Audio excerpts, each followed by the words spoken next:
From UFOs to psychic powers and government conspiracies, history is riddled with unexplained events. You can turn back now or learn the stuff they don't want you to know.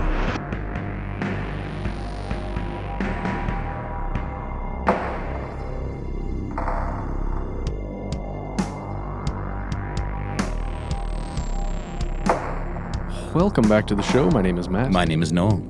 They call me Ben. We are joined with our super producer, Paul Big Apple Decant. Most importantly, you are here, and that makes this stuff they don't want you to know. Today we're going to talk about a company called Google, commonly known as Google. That's its street name. It's such a popular name that it's become a verb in American English. They have a parent company, you could call it the real company, which is known as Alphabet. And we've talked about this a little bit in the past, but we want to, whenever we mention Google, establish that from the jump, at the top, because it's strange how relatively obscure that fact remains. Now, while Google, Alphabet, whatever you want to call it, may not be the largest company in the world in terms of capital or territory or material possessions, it is undoubtedly one of the most influential organizations on the planet, at least in terms of its connection to human beings or the ways in which it influences networks or organizations or webs of human beings. Most people on this planet, literally most people, think about that, have heard of Google, even if they have somehow not directly interacted with it. And, arguably, on a slightly more controversial note, most people have in some way, to some degree, been affected by the actions of the U.S. military, whether that's something that happened generations ago in their own country or an adjacent country or to an ancestor, or whether something is happening to them now as we record this episode. And so today begins with a question. Spoiler alert, it also ends with a question. And our beginning question is this. What happens when these groups, Google, Alphabet, whatever you want to call it, and the U.S. military or Uncle Sam, what happens when they join forces? Because they have. So they have Voltroned up, and they have Voltroned up in a, again, controversial way. It involves unmanned aerial systems, also known as drones. These are the ones that like deliver your Amazon packages, right? Yeah, and some variation of them, yeah. They're commonly called drones, of course, but unmanned aerial vehicles, or UAVs, have been a long-running trope in science fiction, and surprisingly, for many people, some version of this technology existed long before the modern day. There wasn't a history-rattling moment when the first drone ever went airborne, and that's in large part because it's very difficult for us to isolate exactly when the early version of an invention ends and the first modern versions begin. Matt, when you and I worked on the invention show Stuff of Genius, we ran into this pretty often. Somebody comes up with a rough approximation of an idea, and then over a course of years, decades, or even centuries in some cases, people continually make small improvements until it becomes the thing we know. Most inventions are not a eureka moment in reality. I mean, they may be a eureka moment in terms of the idea or the epiphany, but most inventions in reality, and when we get to the hardware phases, are going to be created by people standing on the shoulders of giants. Yeah, it ends up being the person who makes it marketable rather than just creates it. Oh, good call. And a very sad and capitalist call, right? It's the person who popularizes it. Mm-hmm. So if we look at the first modern version of a drone, an unmanned vehicle, would it be one of those bombs in the 1800s that was strapped to a balloon and then just sort of put off like something bad will happen, we can't steer it? There wasn't a person on that, and it was being used as a weapon. Or was it the initial V-1 rockets that Germany deployed during World War II? In the early 1900s, military groups did use drones. They had radio-controlled versions that were just for target practice. Engineers developed unmanned aircraft that, again, had munitions of some sort.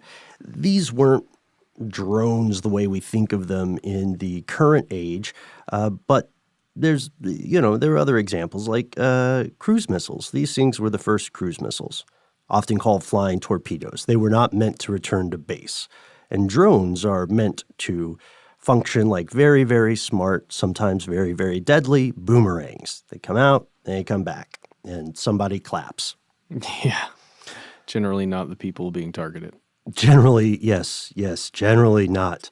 You are correct, my friend. During the Cold War and the Vietnam War, or the series of conflicts collectively known as the Vietnam War here in the U.S., Uncle Sam ramped up research on drones. It was no longer just an interesting idea posed by a few eccentric scientists and engineers. In fact, by the time of the Vietnam War, unmanned drones flew thousands of high-risk reconnaissance missions, and they got shot down all the time.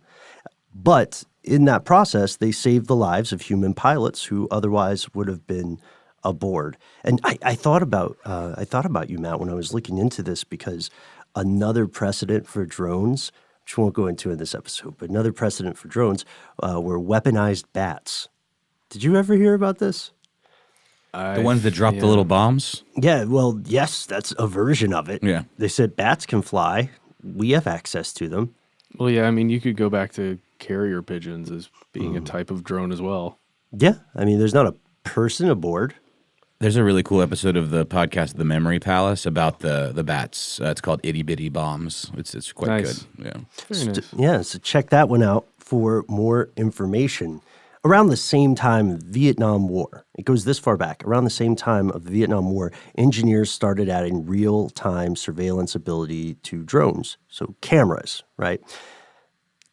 Today, we look at, I guess the closest thing we have to a military version of the first drone would be the MQ-1 Predator. It was first unveiled in 1995, which is weird when you think about it because that was such a long time ago. And in 2002, the CIA used the MQ-1 Predator to make its first successful kill of a quote-unquote enemy combatant in Afghanistan. Since then, since just 2002, this technology has grown by cartoonishly extreme leaps and bounds, and it's currently on the bleeding edge of scientific advancement. Yeah, and if that MQ-1 Predator drone, that's the drone that you have seen before. That's the one that is in pictures all over the place. That is I guess being one of the first, it just became iconic in that way. Just going to want to throw that in there. Yeah, it looks like a windowless commercial plane with an upside-down tail fin. Right, two upside-down tail fins. Yeah, it's got the shape is slightly odd, but yeah, it's pretty cool. And as these drones become more and more common in theaters of war or in commercial industries like Amazon using them, or recreational use, like you buy a loved one as a gift, they're also doing the inorganic version of speciating. Speciating is when a relatively common ancestor through generations and generations produces different species of the same template, right? So these drones are becoming increasingly specialized. They have varying ranges of abilities, and odds are you've seen one, right? We've all seen toy drones. The little quadcopter guys. Yeah. Right? And you got to wonder, too, like, how does that work patent-wise? Like, did someone come up with that design and it's generic enough to be copied? Like, I always wonder about things like that, like the fidget spinner. Like, did that guy just do a bad job of patenting the original fidget spinner, or is it so generic that doesn't even apply? I'm wondering that same thing about the design of those quadcopter toy drones. Entirely speculative, but it's probably, at the very least, a series of patents. Yeah. They have to have multiple things in play, I would imagine. Pro tip, speaking of at play, if you're going to get one of those for your kids, get a good one, because the cheap ones, you might think you got a deal.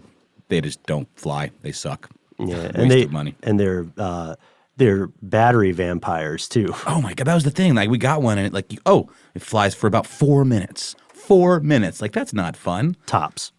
Yeah. But what kind of batteries do the big boys use? Are they fueled, or are they? Do you know? That's classified. Yeah, sorry. We can't talk about that. You can't tell me? No. I thought we were pals. Google it. All right. Oh, I see what you did there.